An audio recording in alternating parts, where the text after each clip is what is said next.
Chapter 3. Lesson 3. Mind your own business. The rich focus on their asset columns while everyone else focuses on their income statements. In 1974, Ray Kroc, the founder of McDonald's, was asked to speak to the MBA class at the University of Texas at Austin. A friend of mine was a student in that MBA class. After a powerful and inspiring talk, the class adjourned and the students asked Ray if he would join them at their favorite hangout to have a few beers. Ray graciously accepted. "What business am I in?" Ray asked once the group had all their beers in hand.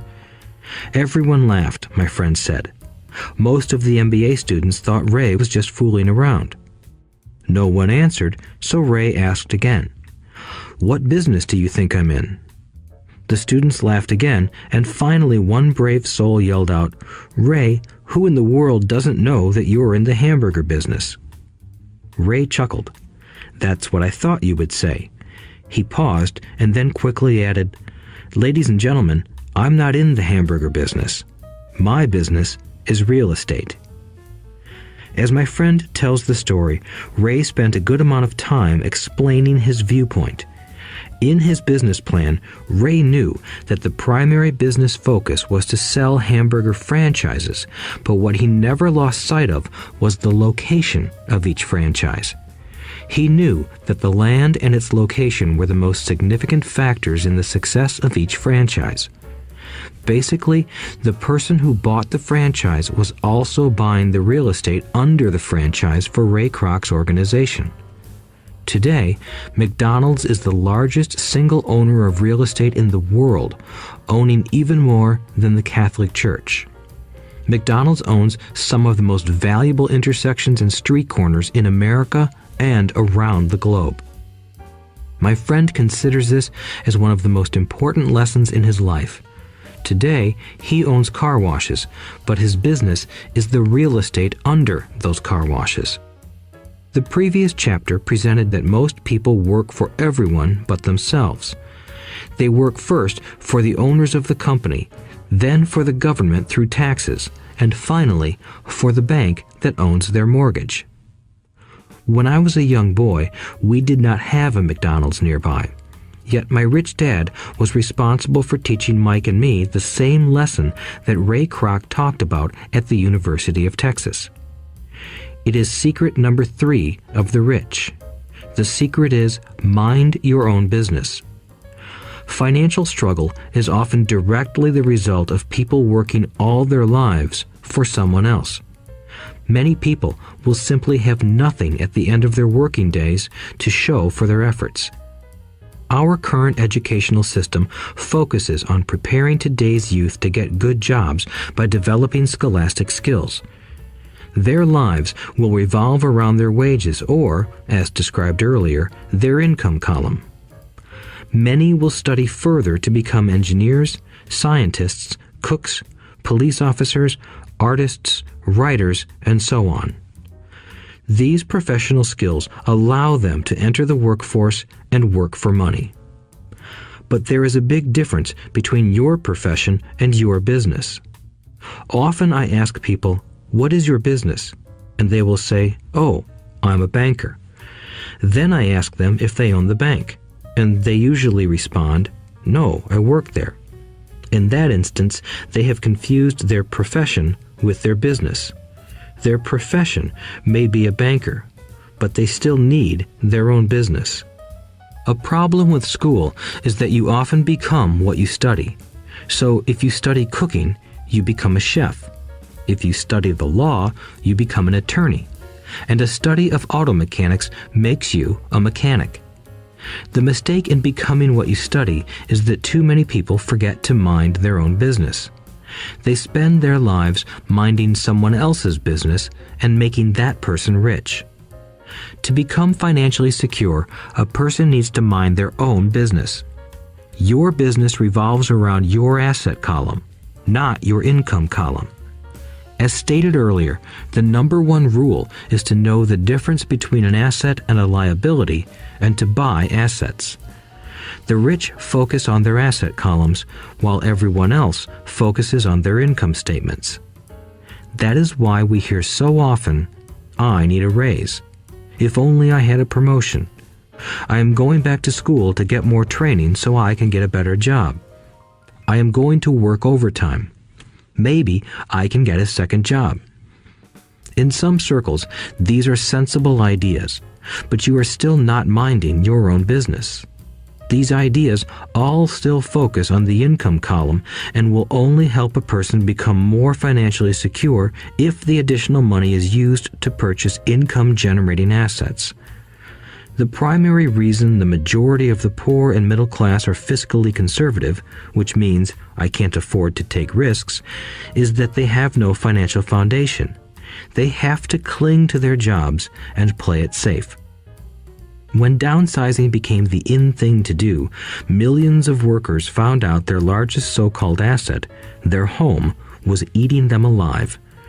Their asset was costing them money every month. Their car, another asset, was eating them alive. The golf clubs in the garage that cost $1,000 were not worth $1,000 anymore. Without job security, they had nothing to fall back on. What they thought were assets could not help them survive in a time of financial crisis.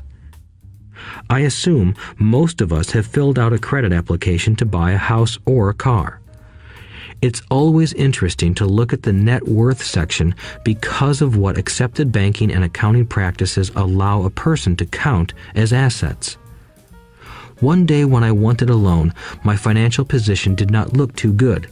So I added my new golf clubs, my art collection, books, electronics, Armani suits, wristwatches, shoes, and other personal effects to boost the number in the asset column. But I was turned down because I had too much investment real estate. The loan committee didn't like that I made so much money from rent. They wanted to know why I did not have a normal job with a salary. They did not question the Armani suits, golf clubs, or art collection. Life is sometimes tough when you do not fit the standard profile. I cringe every time I hear someone say to me that their net worth is $1 million or $100,000 or whatever. One of the main reasons net worth is not accurate is simply because the moment you begin selling your assets, you are taxed for any gains. So many people have put themselves in deep financial trouble when they run short of income. To raise cash, they sell their assets, but their personal assets can generally be sold for only a fraction of the value that is listed on their personal balance sheet. Or, if there is a gain on the sale of the assets, they are taxed on the gain. So again, the government takes its share, thus reducing the amount available to help them out of debt. That is why I say someone's net worth is often worth less than they think. Start minding your own business. Keep your daytime job, but start buying real assets, not liabilities or personal effects that have no real value once you get them home. A new car loses nearly 25% of the price you pay for it the moment you drive it off the lot. It is not a true asset even if your banker lets you list it as one. My $400 new titanium driver was worth $150 the moment I teed off. Keep expenses low, reduce liabilities, and diligently build a base of solid assets. For young people who have not yet left home, it is important for parents to teach them the difference between an asset and a liability. Get them to start building a solid asset column before they leave home, get married, buy a house, have kids, and get stuck in a risky financial position, clinging to a job and buying everything on credit. I see so many young couples who get married and trap themselves into a lifestyle that will not let them get out of debt for most of their working years. For many people, just as the last child leaves home, the parents realize they have not adequately prepared for retirement and they begin to scramble to put some money away. Then their own parents become ill and they find themselves with new responsibilities. So what kind of assets am I suggesting that you or your children acquire? In my world, real assets fall into the following categories: businesses that do not require my presence. I own them, but they are managed or run by other people. If I have to work there, it's not a business. It becomes my job. Stocks, bonds, income-generating real estate, notes, IOUs, royalties from intellectual property such as music, scripts, and patents. Anything else that has value, produces income, or appreciates, and has a ready market. As a young boy, my educated dad encouraged me to find a safe job, but my rich dad encouraged me to begin acquiring assets that I loved. If you don't love it, you won't take care of it. I collect real estate simply because I love buildings and land. I love shopping for them, and I could look at them all day long. When problems arise, the problems aren't so bad that it changes my love for real estate. For people who hate real estate, they shouldn't buy it. I also love stocks of small companies, especially startups, because I am an entrepreneur, not a corporate person. In my early years, I worked in large organizations such as Standard Oil of California, the U.S. Marine Corps, and Xerox Corporation. I enjoyed my time with those organizations and have fond memories, but I know deep down I am not a company man. I like starting companies, not running them. So my stock buys are usually of small companies. Sometimes I even start the company and take it public. Fortunes are made in new stock issues, and I love the game. Many people are afraid of small cap companies and call them risky, and they are. But that risk is diminished if you love what the investment is, understand it, and know the game. With small companies, my investment strategy is to be out of the stock in a year. On the other hand, my real estate strategy is to start small and keep trading up for bigger properties, and, therefore, delay paying taxes on the gain. This allows the value to increase dramatically. I generally hold real estate less than 7 years. For years, even while I was with the Marine Corps and Xerox, I did what my rich dad recommended. I kept my day job, but I still minded my own business. I was active in my asset column trading real estate and small stocks. Rich Dad always stressed the importance of financial literacy. The better I was at understanding the accounting and cash management, the better I would be at analyzing investments and eventually starting and building my own company. I don't encourage anyone to start a company unless they really want to. Knowing what I know about running a company, I wouldn't wish that task on anyone. There are times when people can't find employment and starting a company seems like the best solution. But the odds are against success. 9 out of 10 companies fail in 5 years. Of those that survive the first 5 years, 9 out of every 10 of those eventually fail as well. So only if you really have the desire to own your own company do I recommend it. Otherwise, keep your day job and mind your own business. When I say mind your own business, I mean to build and keep your asset column strong.